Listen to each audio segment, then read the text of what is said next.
Namaste. Part 4 of the Six Realms teaching, and today we look at the realm of the gods, Devis, and of the human mind, which is quite a deep and refined teaching. And when we realize the depth of it, there can be a lot of growth be exposed. So I'm really looking forward to that. And I would like to start with the realm of gods, and then after both realms, we can go into a question if there are some. Otherwise, just write in the chat. That's also right. So, God realm is to be understood as Deva Loka, but it's not meant actually of gods that are, in a sense, awakened or enlightened. It's more of a delusionary god that thinks itself as a god, but is not really able to see the truth. And that can lead to all kinds of stuff. And that's what I want to share. And I start with the book again. We have this, the Heart of Compassion book. I share my screen here, and you see already a person. The depiction is maybe not the very best, but someone chilling on a sofa, and it's actually a dream bubble that is just about to burst.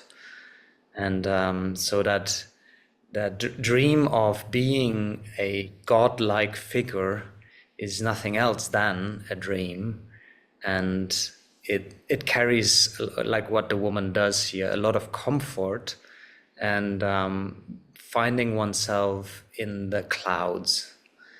And that is a little bit of an illusion, as the bubble will burst at some point, and then the deeper we are in, the deeper we fall down also. And I think it's quite nicely put down here at the beginning of this chapter. Where does it start? So, the inhabitants of the God realm are beings who think of themselves as born from lotuses, totally unsullied and pure, and are preoccupied with comfort and enjoyment. Their territory is climate controlled, and mirrors and self-portraits are primary decorations so they can see their own appearance. Each one thinks that he or she has created the world and that it was created for his or her benefit and entertainment. Everything revolves around the vanities of self. So we get a first glimpse. There's a slight superiority complex built in, and a godlike figure, that one that thinks himself or herself in that realm of themselves and are very self-centered. And then down here it continues: in our efforts to secure our own happiness and continuity in the face of change, we may have success that seem to give us material and spiritual rewards. We experience comfort in material possessions, in status, in power, in achieving more blissful states of mind, and in being loved by others, and in our high regard for ourselves. We lose track of hope and fear through sensual pleasures, mental constructs of heavenly inner kingdoms, and preoccupation with good feelings. And then the downfall is like pain is denied, ignored, or rejected as being irrelevant to achieving bliss, intrusive to our self-esteem, and a sign of unhealthy attitudes and lifestyle. We actually entertain the notion of endless pleasure and eternal happiness for our bodies and our minds. So that's the introduction from the book. And Let me share my other paper. And I find it already quite nicely well described. So in my summary, I put it together that one has the belief, if you are like in that realm, if you think in realm terms of God, you believe strongly yourself as very special, more special than others, especially, elevated and superior. And also because you probably have done quite a bit of work in spiritual terms or in self-development and so on, your life reflects that in a sense. So you are popular by people, you have good words, you know how to talk, for example, or you have great friends that reflect that, or maybe you're successful in business or something like that. And there's no problem with it, but if there's an inner attitude of placing other people below you, and that takes the chance actually for deep connection to those people and to anybody else, because you have to place them into a hierarchy, which mainly they're below you. Otherwise it wouldn't be your God realm.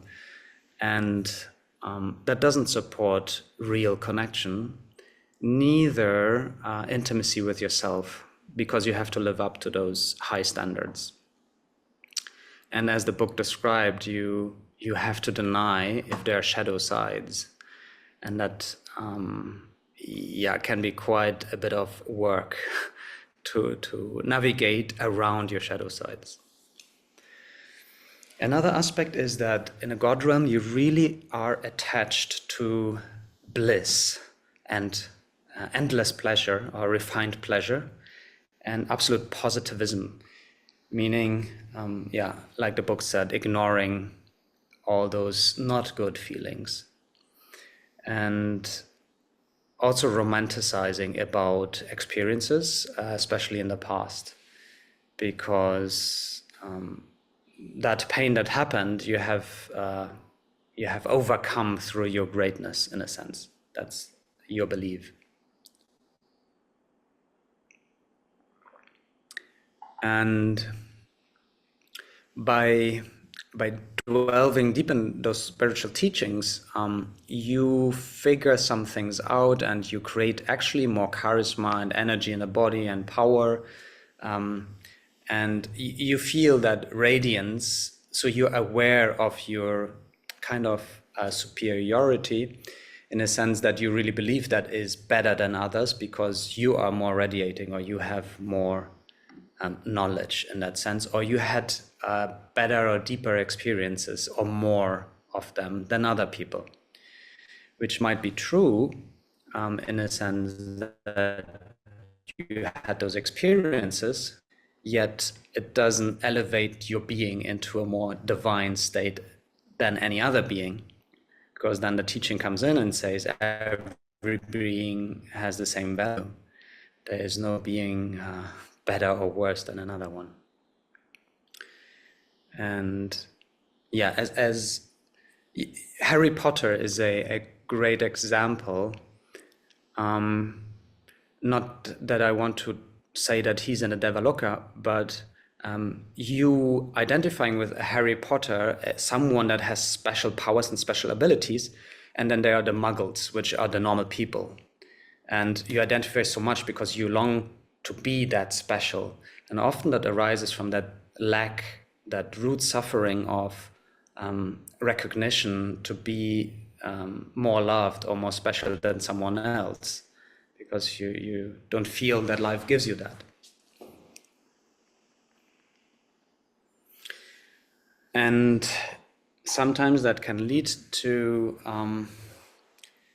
a lot of, so it swings from one side to the other in God realm, that you generally believe that you are quite special and elevated, but you also experience, and there's some honesty swinging with that at some points in life you face struggle and pain and criticism and anger and all those things, but because you consider them as not divine enough, you don't access, or you don't allow those emotions to be there, but sometimes you really rush into them, or they just appear, and you get frustrated, and it can even swing to hell realm, which we had in the very beginning, that you question everything, your whole journey, and then you swing back to God realm, because you kind of have the knowledge of spiritual teachings that, if they are not really deeply applied, tell you how great you are as a human being, because you're using the words in a way to feed being like divine by yourself.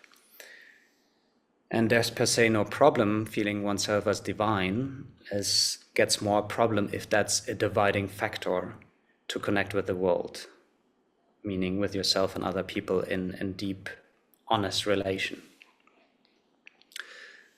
Because there's not a single thing that is more divine than another thing.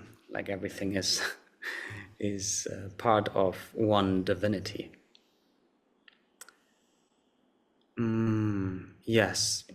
So to escape those struggles and those swinging movements back to pain and hell realm, for example, you can also go easily in animal realm, or many realms. You through comfort and through pleasure, so you seek for those moments, and because you practiced in the past quite a bit, you know how to get into blissful states, and you kind of get attached to those experiences, and that becomes the quest to find even more refined ways to get the next, let's say, spiritual kick or blissful kick or entertainment. Everything that is not joyful is not of value in your life. So also when people come and they are not joyful or not bringing you one of those elements of entertainment, comfort, or joy, then they're not people you want to hang out with, or you cannot hang out with anymore. So you're losing the ability to actually see people, and you categorize them quite easily into lower than me, like the foot folk, that's how we call it in German. Yes. Yes, what else? Yeah, exactly. A spiritual ego, that's the big self-image you slowly build up. So you get rid of the mundane ego, but then you build the spiritual ego, which in some sense can even be more difficult to realize, because it's quite close. You live quite close to the actual teaching or to the actual reality, but only close. So you're still trapped in a sense of inauthenticity. Not authentic experiential reality of presence or of any of those teachings. You're still living the concept of it. And instead of going deeper, you hold yourself back because you keep repeating the concept of it and tell yourself stories to keep being in the loop instead of actually immersing into that actual thing of what we call truth, or real human presence, or just presence, or intimate connection.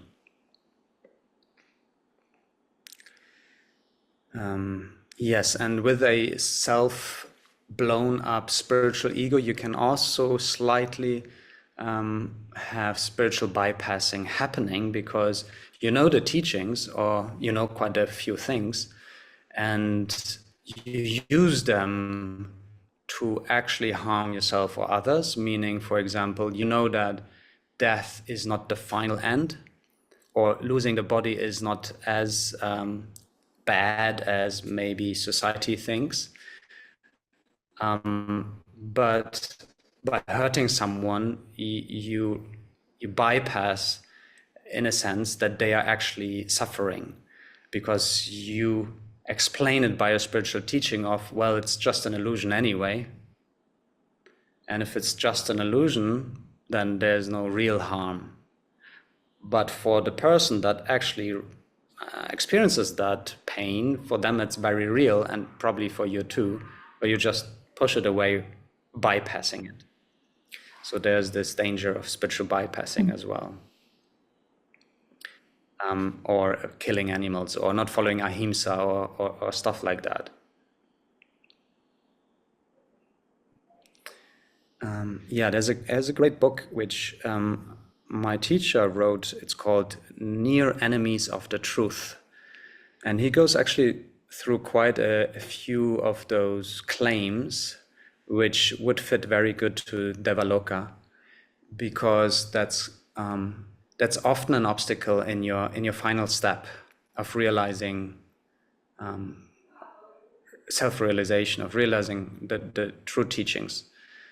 And loving yourself, or what else is there? Yeah, steps like that. I don't remember now, but he goes through like 20 different quotes. Everything is love, for example, is a good one. And people who only want to see love in everything, they deny that there's also suffering from other people in their perspective. And yes, that would be a good example. So everything is love is in a sense right, but depends from which perspective you look at. And yeah, if you just superimpose that on other people or on everything, it doesn't work from their perspectives. Yes.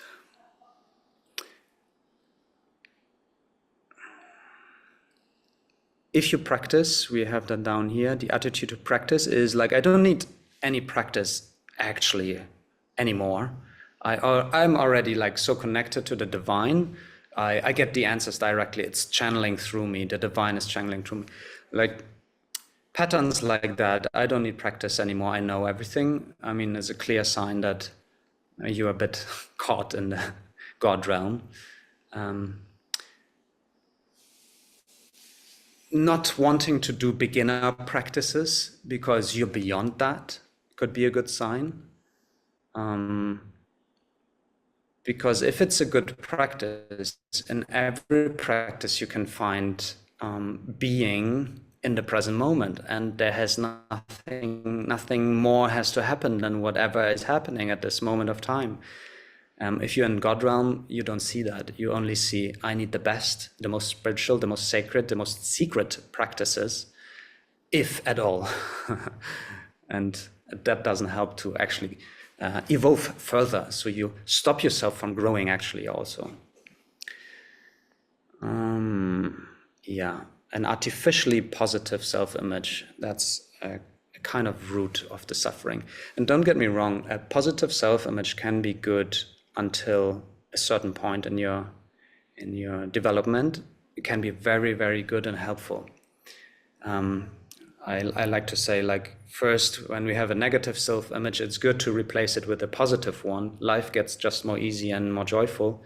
But at some point, we have to overcome self-image itself and to come to know self-image. And that is the step you can't see in God realm. Yeah, infatuation would be the emotion that comes with it, subtle arrogance.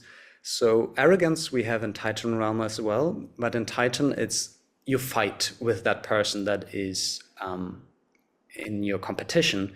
With in God realm, you would give them advice, or you would pretend you would be the teacher or the humble seeker or something, depends on your role. But you actually secretly also think yourself better than them. Yes, it has narcissistic tendencies. Okay, quotes. When you have thoughts like that, that's a clear sign of being in the realm. Don't you know who I am? So celebrities or gurus, spiritual teachers, easily get into those realms because they just get a lot of popularity and then assuming others to know. I'm almost enlightened. It's a good one too, because you know that you're not. You're that self-aware, but you're so close. You just need that one teacher that shows you that secret technique or something. But yeah, you're almost there. But seeking still so much comfort and not wanting to actually do the hard work. So as a Titan, you would want to do the hard work to get there. But as a God, you're like, I have deserved to get it without any effort.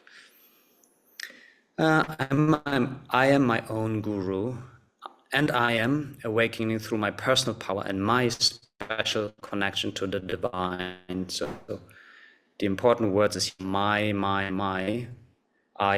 It's just very self-centered and focused. So you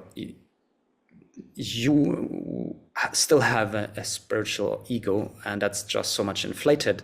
If you speak from a real awakened perspective, you wouldn't emphasize the I and my special connection to the divine. You would just freely give it to others and help them, or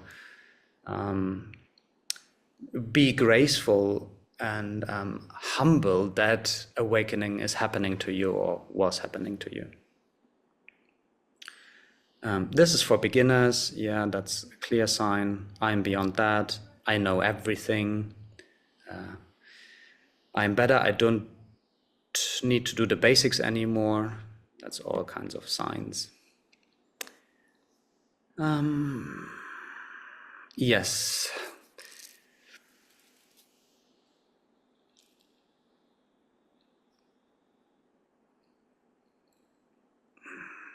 Yeah, I think I said the most. Let's go to the antidotes. How do we get out of that? It's not that simple, but the first thing you can do is practice humility. Realizing, getting real, what's actually true, and what are your stories. Yes, and putting more effort into your journey of spirituality, into your journey of awakening. Effort of doing the practice, and not just chasing the next blissful moment and relaxing there. Because blissful moments are experiences that are nice. And maybe you have a spark of truth or whatever, but a real awakening is a total integration and a total immersion into reality. So there's no problem with it anymore.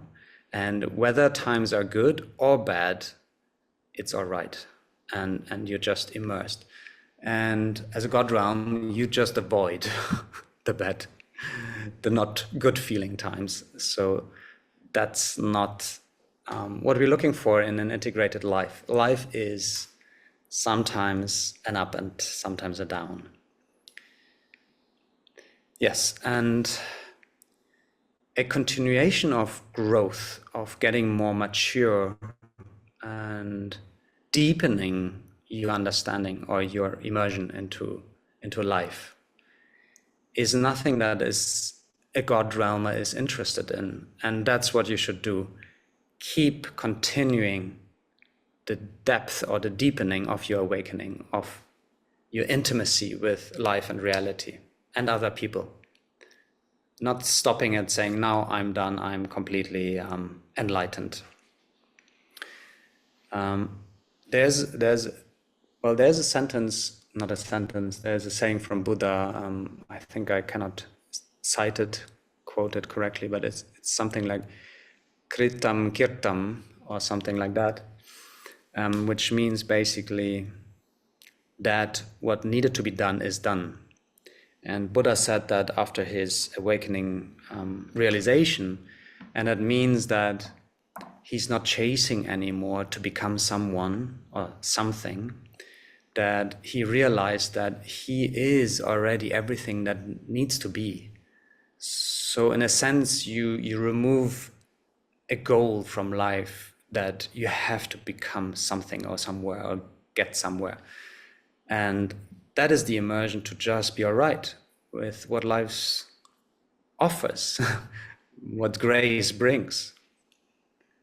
And so there's a moment where you don't have to work anymore to become someone. And I don't mean a continuation of growth that you have to work to be better. I just mean that you still deepening the experience of where and what you are. So there's no change needed. And in God realm, you still prefer the absolute pleasure and you avoid the rest. So yeah, a deepening would be to immerse in all kinds of states and find that subtle sweetness or subtle contentment or subtle joy or aliveness or whatever it is in it. Yeah, so yes, get real. I said that already a little bit, that both states are true. Now we have to realize one state is that pure consciousness, and one state is we are having a perspective of this human body and are in this world. And both states are equally true from our perspective of being in the world. We are that consciousness that is unlimited and infinite, but we also are having a vantage point where we look from and having an illusion of separation and this world around us. And we want to integrate both states equally. Does it make sense?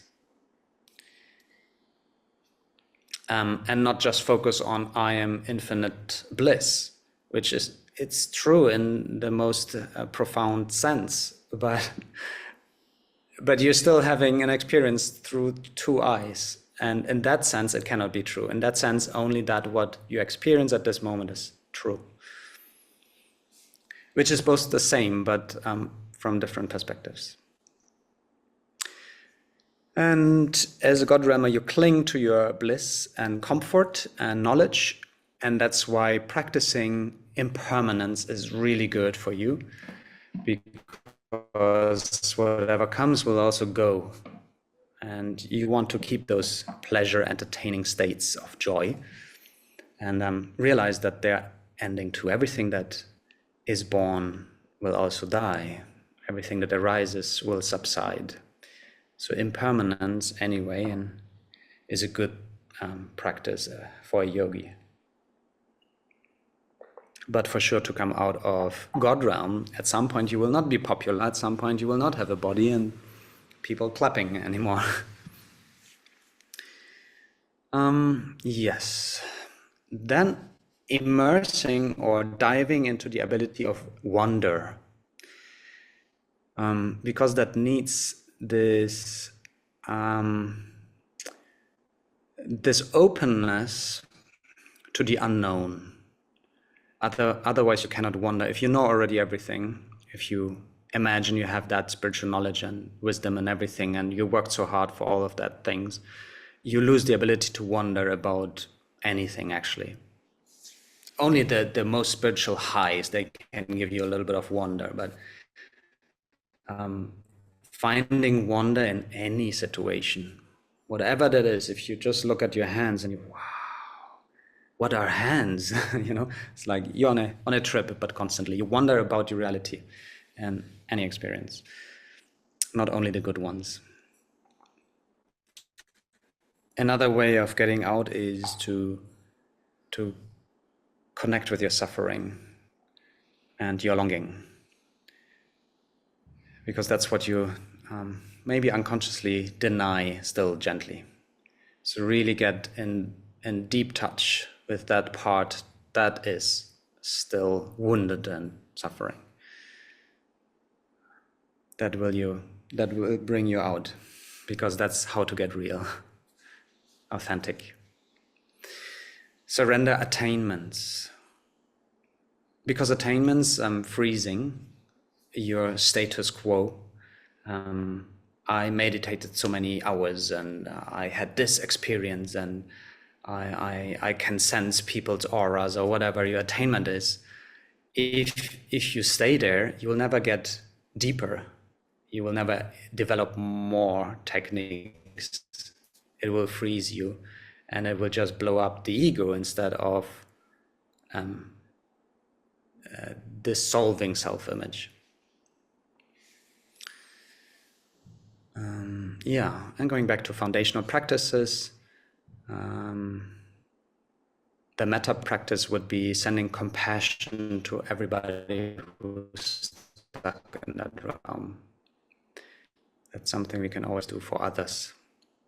So what happens if we are out of that realm? We figure that out, that we have this sense of spacious wonder that just comes spontaneously, and that we get in awe of life and in awe of this experience.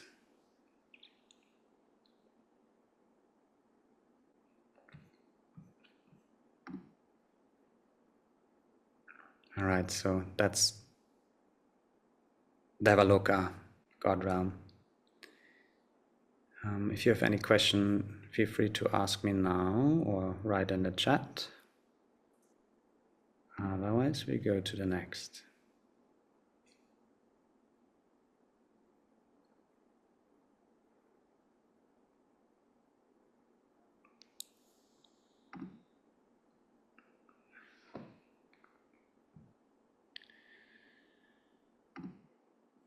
Okay, so the next one is human mind realm, and that's a very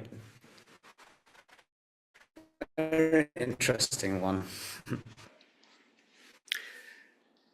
You can be quite sure that you're in that. It's just very natural as humans, and that's all right. So human mind realm, Manushya Loka, and inhabiting a mind world in which you project your concepts about everything onto everything and mistake your concepts of everything for reality, for everything. Let's break down this sentence. So you have a mental concept about something. Or let me go to this one, the idea, what is a table? Ask yourself, what is a table, for example? You can use any object. But you will figure out that the concept of the table is not the table.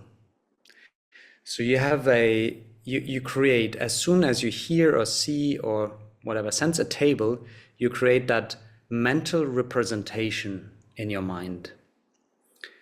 And that's per se not a problem, like none of the realms are problems, but if you mistake that mental concept for the experience of table, then you're living more in the mind world than in reality, in the real world.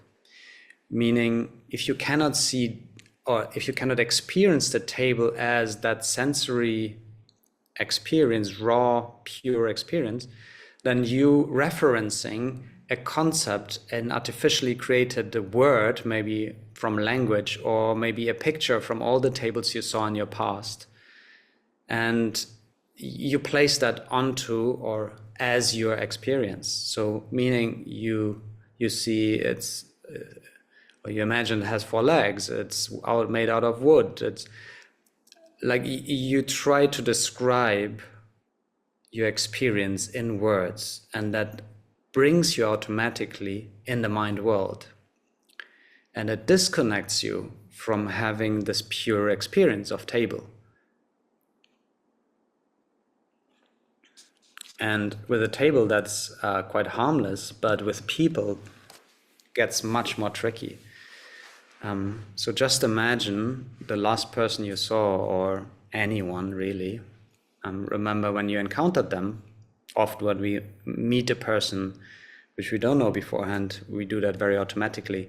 We place them into a box. That placing things or experiences into a box is very mind realm behavior. Meaning they have a certain look. So you already imagine how their character will be. Then they have a specific way of speaking or of walking. You place them already into a box, and imagining that's what they are, who they are.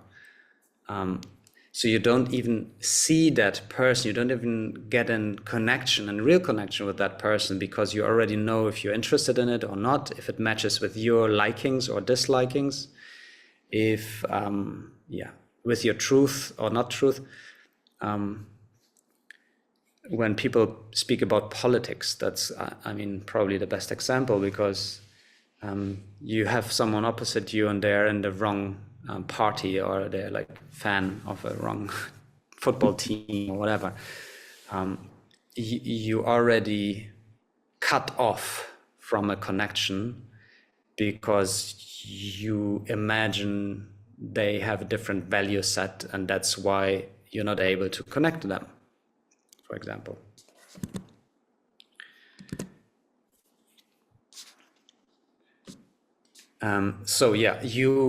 You imagine that what you have as a mental construct in your mind is more true than the reality you perceive, that actually is there in the present moment.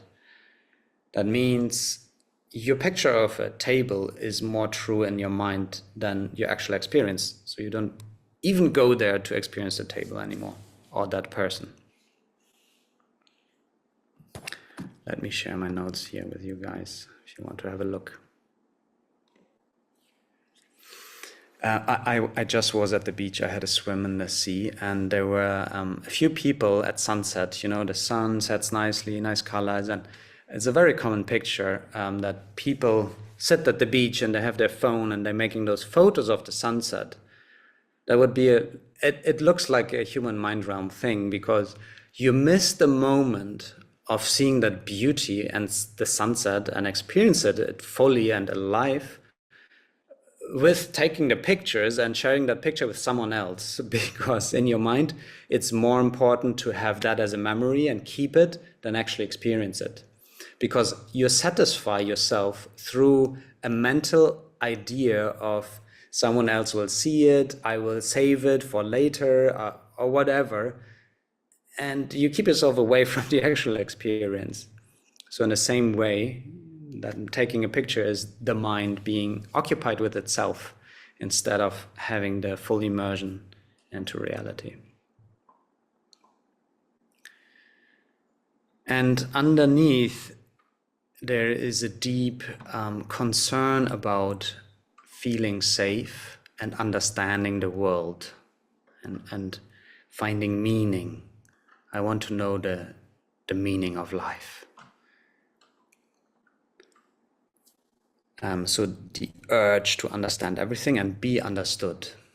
And that is very unique to humans, because we have language, and through language we create those stories.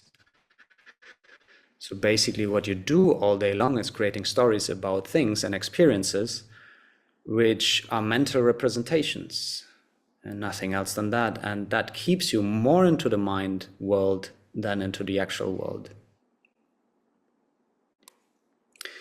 And the problem comes when you don't see the difference anymore between your mind world and the real world. So you believe your story more than what you actually experience. You mistake what you say about the thing of the thing itself. So this is a table. If you would tell that to an alien who would never be on Earth, or to someone who has never seen a table, they say, I don't know what you mean. And you try to explain, well, it has 4 legs and it has a plate and there's wood, and they don't get it. And you don't understand them. You believe they are stupid because they have no knowledge. But for them, that concept just doesn't exist, and maybe they just see that they just have the experience of table and nothing more, and that's enough. That's more, you can't get more. But you're stuck in that, why is this person not getting it?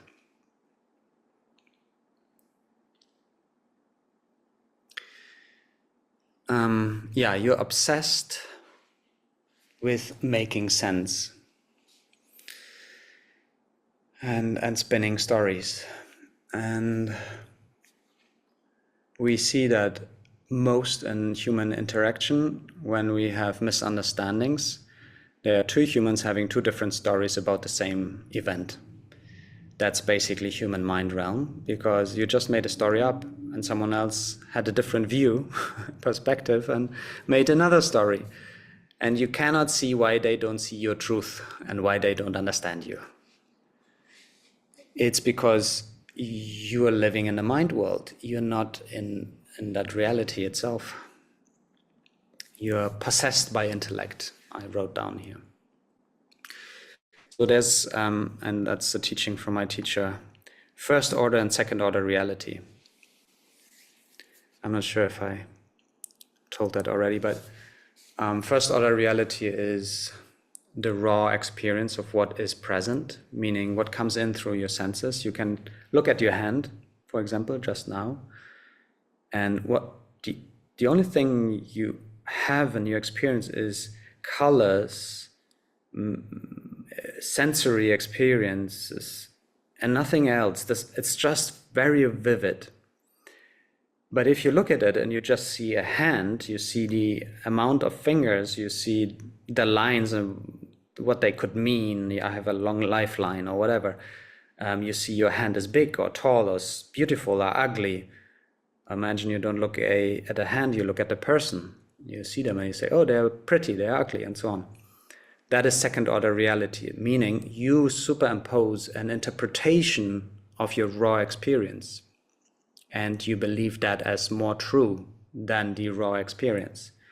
So when you look into the mirror, you believe you're pretty, you believe you are whatever. And you don't see yourself anymore, actually.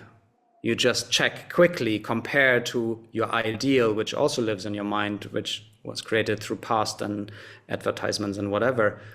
And then you categorize and then you work with that. So you constantly label everything you experience, categorize it, analyze it, you plan, and you want to understand and make meaning out of it. And the worst thing that can happen for a human mind realm is losing the meaning or not being understood, like having your meaning not understood by others. Yeah, I said that already. Seeing people only as your story about them. That's really difficult then to get in real intimacy, because you only see your story, how you shaped their character. If it's a loved one, you make the most beautiful story, and then you're disappointed because they behave out of your story, which you expect or want. So then you fight and you create distance because they're not living according to your story. And when you do that, living in the mind world, that's like trying to still thirst by thinking of water, which obviously doesn't work and will never work. But that's how far we go in most cases. I mean, of course, we have learned to drink water, but psychology, like we over-psychologize everything. Psychology thinks they can solve everything by talking about it and by making other stories of the mind. Some tools will work very well, for sure, but some things cannot be solved by thinking about it, especially not the mind. You cannot solve the mind with thinking more. It's not possible. So it all boils down in the end to the I story.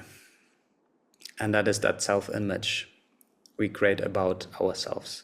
And that's from childhood. We get born without a self-image, but we learn very rapidly to where we end and what we are allowed to do and what not, and how to behave. And slowly we work hard because we create more self-image and call ourselves a title and define our character, self-development. It's all mind world. To fit in better. And when you think of it, what is the I? What am I? If you find words for it that describe, like, I am Cedric, I'm a man, I'm a yoga teacher, I am living in Greece, I I earn well, I am successful, I'm whatever.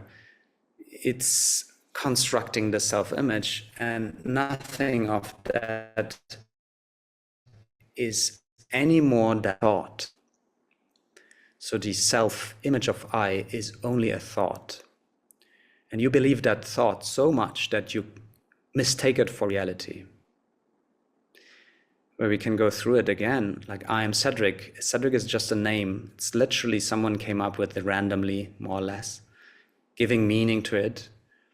And I learned, okay, that's how people call me, so that's what I am. I'm a yoga teacher because I made a course and someone came up with it, calling people yoga teachers like that. It doesn't, there's no substance to it. It's good to communicate in our society. Sure, we can use the mind still for navigating through life. That's not the point. But we want to understand as a spiritual teaching that this is a virtual construct which has nothing to do with the reality. So yoga teacher, any title is just randomly created by a thought, or many people having a similar thought. I'm wealthy, I'm earning well, I'm poor.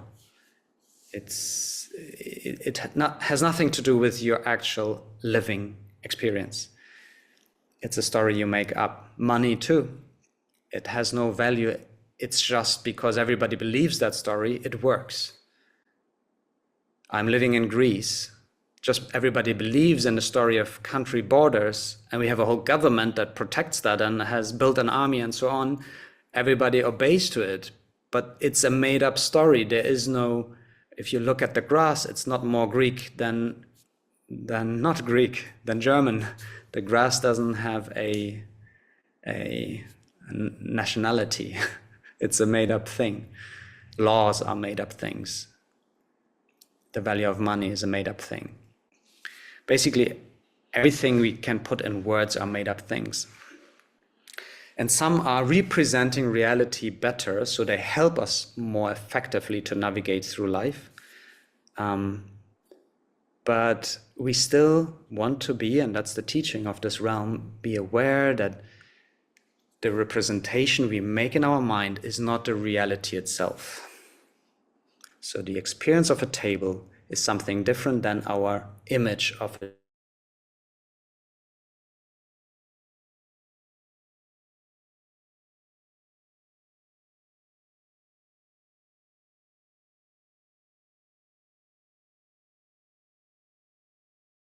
Transcend the idea of there is a self, there's someone.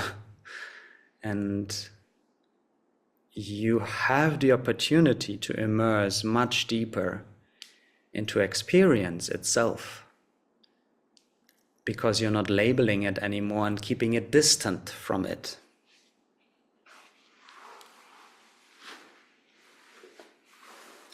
The fear behind losing that self-image is that you lose meaning, because then suddenly meaning has no value anymore, and then it's a meaningless universe you're stepping into.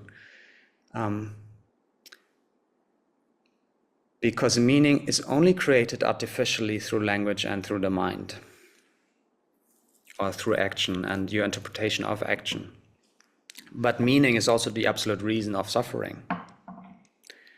And if you don't take meaning too serious, you can experience a meaningless universe in its absolute beauty. Because if you take out the mental layer, you're suddenly in direct connection with whatever is. And there's no distance anymore. There's no extra layer of, oh, there's me here, and there's my thought of it, and then there's the object itself. It's like taking the phone away where you make the sunset and look at the sunset instead of the phone. The intermediate medium is taken away.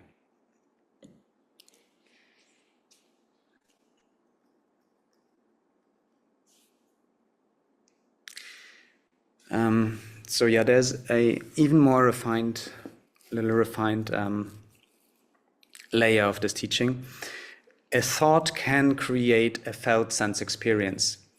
So if I just think often enough and believe it strongly enough, then I can create also a full body experience of that thing. So if I just think all day long, oh, I'm so stupid and dumb and shit, I'm a piece of shit, that will lead to the experience of I feel actually like shit. Or the opposite, I feel like I'm the greatest, I'm deep in God realm, I'm the most experienced, most best yoga teacher and pretty much 99% enlightened. That creates the experience in my body, I am actually radiating a lot and I'm very popular and enlightened. So the mind world can change, that teaches us the mind world can change tremendously our experience. So it's a bit tricky to actually figure out in the end, are we still living in a mind world and just feeding our mind and creating the experience? But what you have to understand is that a real experience of reality is much more vivid than we could ever describe with our mind. So if you can still, if you have that, even for a short moment, that real intimate connection to life and aliveness, you will have difficulties to put that into words. That's a good measurement. That's a good sign of realizing if you are still living in a mind world or not. If you are easy finding the words for it, then it's more likely that you actually probably are already in the mind and just having a flat version of it. How did I write it here? I think a dull or flat version of it. Yeah, pale, flat and pale in comparison. So imagination is always more flat and pale. Thinking about an experience is more flat and pale than actually being in the real world. And I mean an experience that is completely immersed, meaning there is no, it's prior to thought. It's this moment where you don't have thoughts. When you look at something, it cannot be more vivid. It's now this experience where words fail. And it's, words just fail.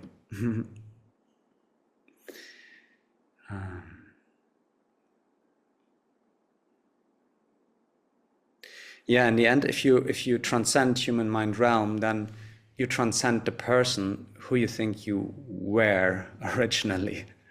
And you still have thoughts and you still can walk and think and use your mind, but it became a tool of navigation.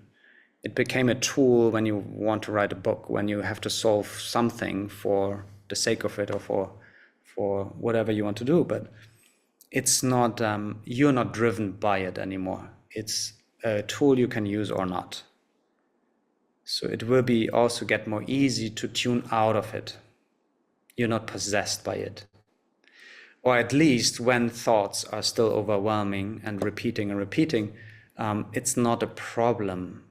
It's not, you're not having resistance to it. It's just the way how things are at this moment, how life expresses itself through your body-mind. So a thought is not less consciousness as no thought, in a sense. So thought is part of reality, in a sense. So we don't have to cling on that idea of thoughts are bad or thoughts are a sign of being in human mind realm. It's more the belief in it or the identification with it or the being driven by it or possession of it.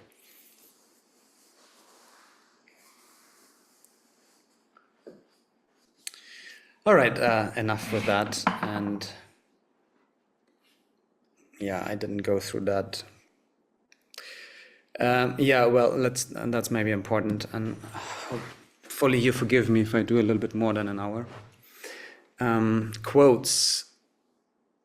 It will be perfect when we can perfectly figure it all out. So this idea of at some point I will just figure it out, it's really, really deep in human mind realm, because figuring out is making sense and spinning a story about a thing. And if you believe your happiness or aliveness can only arrive if you have figured it out, if you know more, if you understood it better, if you have studied it more profound, then you're caught in the human mind that doesn't allow you to be all right and immersed in what is already. In relationships, that shows off in, I want you to understand me. I want you to believe my story be more true than your story. You don't get me.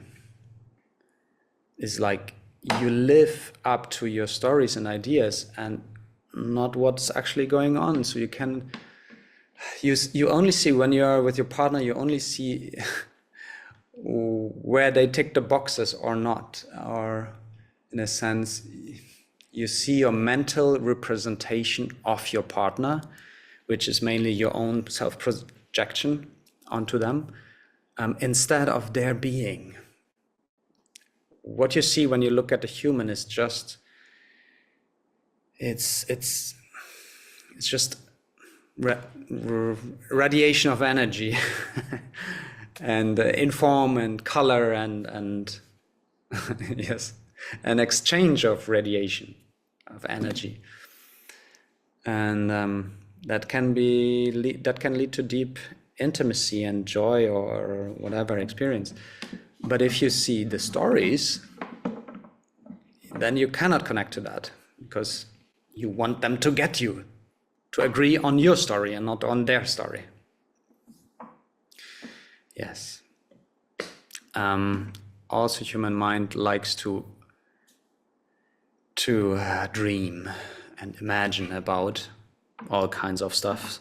For example, when I just meet the right person, then the one who gets me, then I will be open and loving, and then I can start to get my barriers down and my resistance to life. So, of course, that doesn't work like that. You first open, and then you can connect. So waiting for the one or the right is waiting for your story to be fulfilled.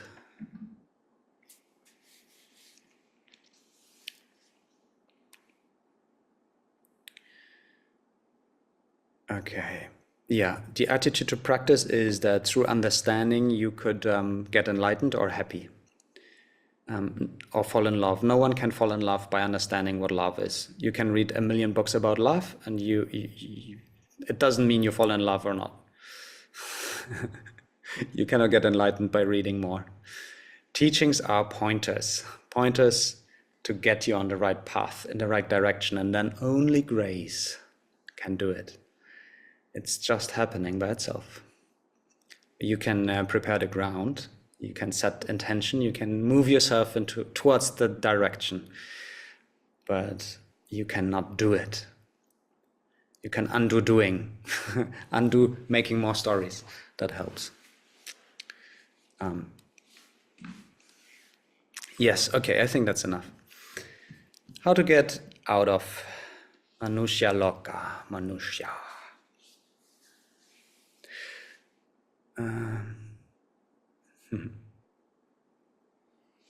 Okay, so most important for that realm is to pause and presence your own experience, meaning step away from the interpretation, which your mind automatically does because you're conditioned to do so. Realize that the thought about your experience is only a thought. It's a mental virtual construct that has nothing to do with reality itself. So see the thought as what it is, just energy, like everything else too, and immerse yourself in the energy that is at the moment present around you. So pause, feel, as simple as that. and relax out of the story. And then differentiate story from reality would be very much the same. Exercise direct experience. So that would be first order and second order reality again. Realize when you are in second order reality.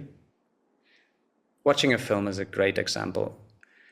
Any film you watch is second order reality. It's like full of story. It's a made up story. And if you watch a film, you can really feel that you don't have the experience of the actors. You maybe feel with them, but imagine yourself being in that film. You live that film. Like if that film would be your life, it would be 100 times more intense, right? Watching a film is kind of a very soft version of it. So direct experience would be being the movie and living the movie. And second order reality is like making an imagination about it, a story. You think of that life. A beautiful practice I did 2-3 years ago is that of the flow goddesses. And that basically is the practice of immersing yourself in one of the sense experiences. So choosing one sense per day or for a week and sit to just be with that one sense for 5 minutes and just go deeply into it. So you can take a nice smell like a flower or whatever and then you just smell. You go into exploring what is the nature of smell of flower. It's a beautiful practice, and you do that with all the senses. You can do that with a partner too. So the flow goddesses, being with your senses, that really draws you to the present moment. And you realize that at some point, you realize, I don't know anything, because there is nothing to know. I mean, in a sense, there's nothing to intellectually know. You cannot know a rose. You can only smell it. You can only experience it, but you cannot name the experience. It's so intense and it's so mystical and magical. Do it for 5 minutes and you'll figure out. You just cannot describe what this experience is. And every word will fail dramatically, the experience, because it's so much more full. The only thing that exists is knowing of your sense. So that projects you deeply into conscious experience, into consciousness per se, because you immediately need to ask, who's that experiences? And there's only the experience of knowing. Now I confused you because I said first you don't know anything, and then I say there's only knowing. Okay, I mean intellectually you don't know anything. We just give words, and the more you study, if you become an astronomer, you study the stars and you know everything about them, but you forgot to experience the stars. You don't know how to do that anymore, because as soon as you look at the stars, you think of their components, of their location, of their name, of their whatever, how far they are, in which galaxy they are, and so on. I was making films. I cannot watch films anymore, not seeing the camera movements, the angles, the quality of the actors, the lighting and the scene, and so on. I cannot enjoy the movie anymore because I'm just, same with yoga teachers. If I go to a teacher in a class, I can only listen to their skills, how well they pronounce their cues, what their sequences, and so on. So the deeper you study one subject, the more you lose actually contact to it, often. Not always, not necessarily, but.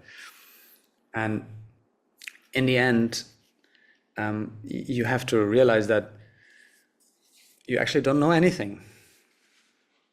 Well, that was still not well explained. Let me see if better words come.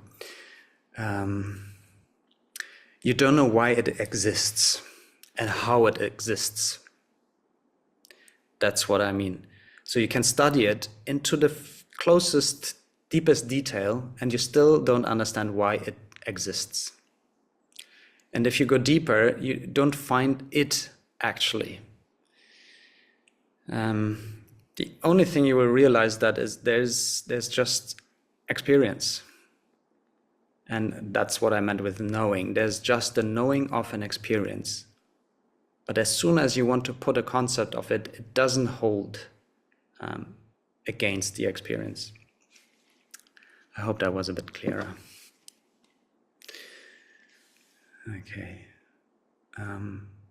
Another antidote is to lean into the unknown, meaning because the human mind really loves to name everything and analyze. It doesn't like the unknown so much. And when you lean into it, you have this surprise moment where just things arise and then you're close to them. And so you can release the concept of it because it's just a fresh experience from moment to moment, all the time, in the ever now. It's just another spontaneous expression of the flow of life. You don't have to change it or modify it. It's perfect like it is.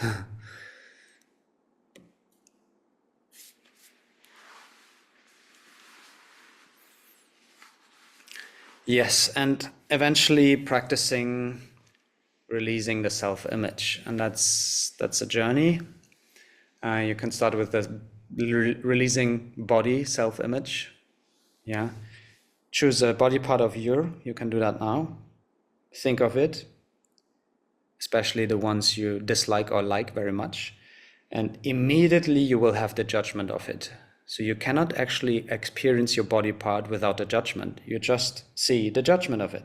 Oh, it's beautiful, it's pretty, it's ugly, it's deformed, it's nicely symmetrical, whatever you think of it, fat, thin. But it takes you away from the actual experience of it. And then when you go into the experience now, maybe close the eyes and feel into that body part, you will see none of those labels stand your experience of it. You cannot experience beauty in that sense, or prettiness, or ugliness, or deformation, or fatness, or it's a mental construct you superimposed on it. It doesn't exist in reality. It's just a referential idea. So releasing self-images of your body is a great way to start with, but at some point self-images in general. And that is a realization of a thought is just a thought and nothing more. And what I think of myself is just a thought too. And I don't have to believe that thought anymore. I'm playing a role here. Rupert Spira gives that example of King Lear. Is that from Shakespeare? King Lear plays on the stage. Who's the actor who plays King Lear? Anyway, so the actor realizes that he's acting on a stage and he's actually not King Lear. So he's a human person. And when he goes home, then he's not King Lear anymore. So in that sense, realizing that you play a role in life most of the time because you believe in your self-image. You believe that Cedric and has this attributes and this characteristics. It's a good person. Yeah. All right. Let me wrap this up slowly.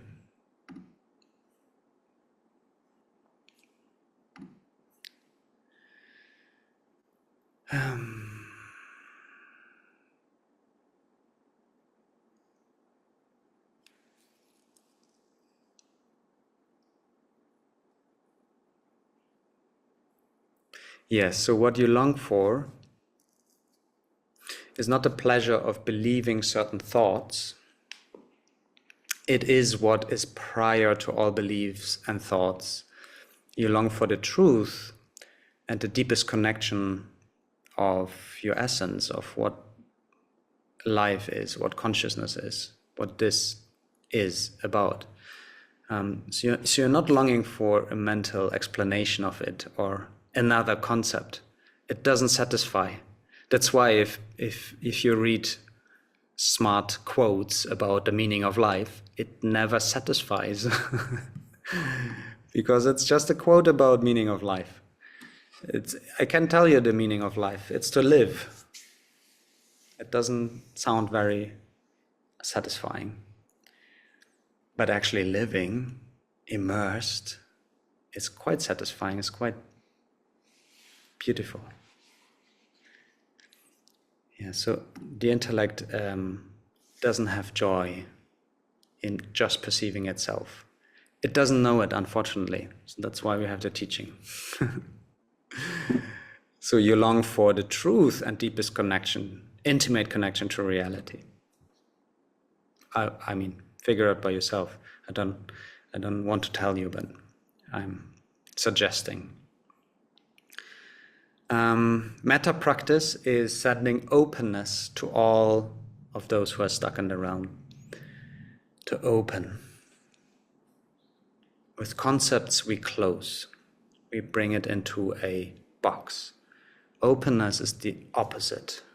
We're taking concepts away and suddenly there's this veil and it's lifted. And we can actually see. If you had those moments, it's like a little trip.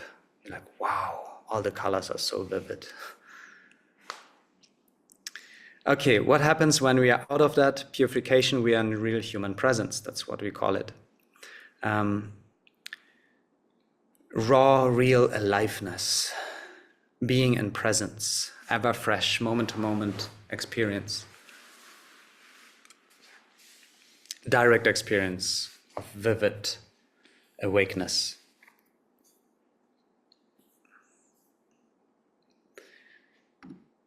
All right.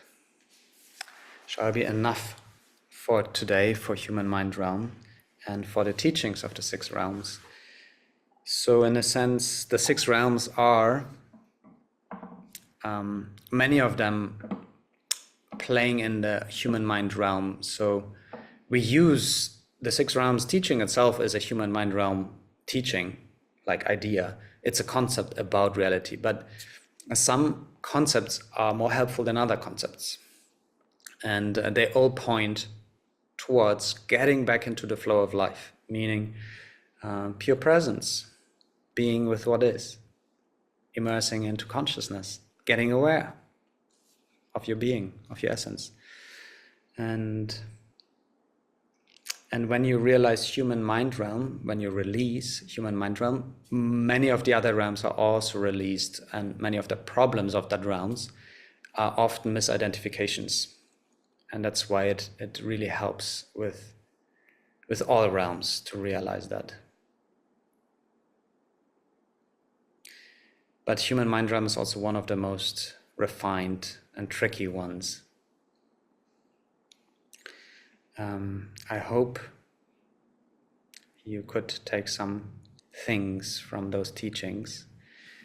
And it sometimes helps to re-watch them after 2 or 3 months. I did that 3 times, I think. I went through the teachings. And every time I found myself in different realms. And just now, by teaching the realms again, I discovered a few layers which I haven't seen before in different realms where I was not so active. So it's nice to just reflect upon it now and then.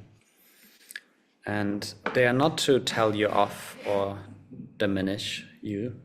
They are to remind you of your actual true essence. And it's an invitation to come back over and over again.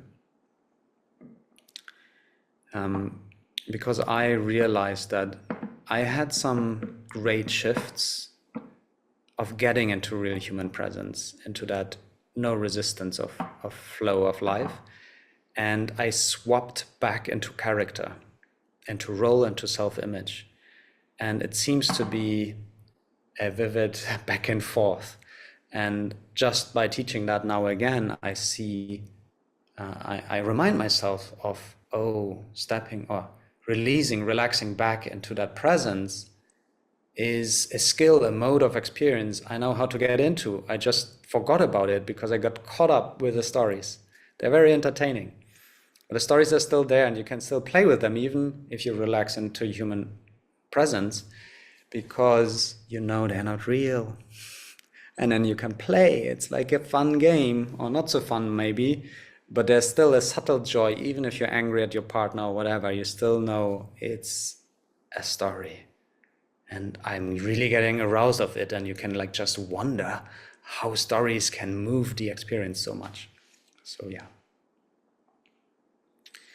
Good. Thanks for joining and listening.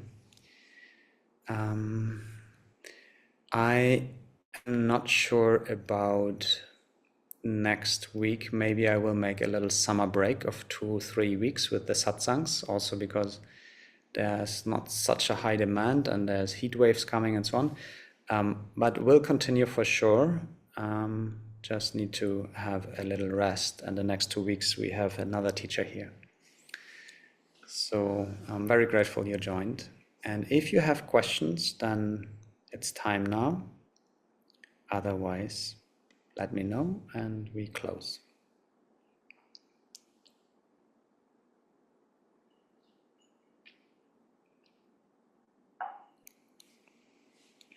Just write in the chat yes or no, no question, or yes, maybe I need to think about it, so I give you a bit more time.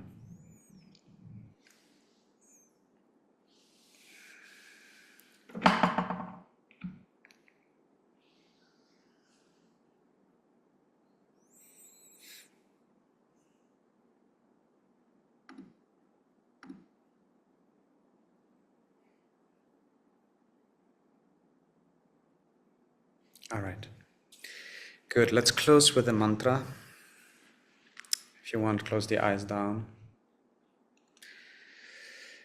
The mantra is to awaken to that fragrance of the source, of essence, nature, our being. To awaken deeply and as easily as a ripe fruit comes off its stem.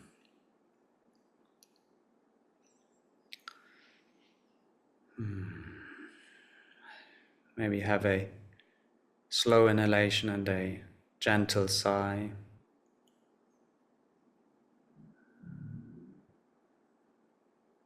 And just listen, or if you know the mantra, chant internally.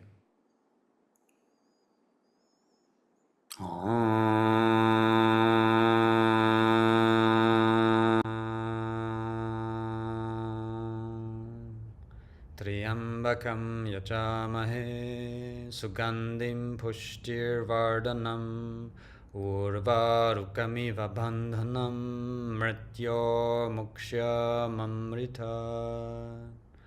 Om Triambakam yajamahe sugandim pushtirvardhanam urvarukamiva bandhanam mrityo mukshamamrita. Om Triambakam yajamahe sugandim pushtim vardhanam urvarukamiva bandhanam mrityo mukshamamrita. Om Shanti Shanti Shanti.